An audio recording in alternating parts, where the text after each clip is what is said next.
Zul, ni bilik untuk kamu semua tau. Kita orang semua share bilik ke? Sorry. Senang kan bila semuanya dalam satu bilik? Tapi kita ada bilik lagi kat atas kan? Pasal tak bagi abang dengan Zul duduk satu bilik, kakak dengan adik duduk bilik atas? Awak ni nak diorang duduk sini ke tidak? Kalau nak ikut je lah peraturan saya, bukan susah pun lah.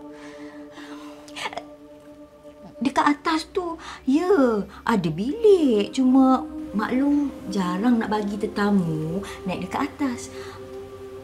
Zul, Zul faham kan? Privacy. Faham.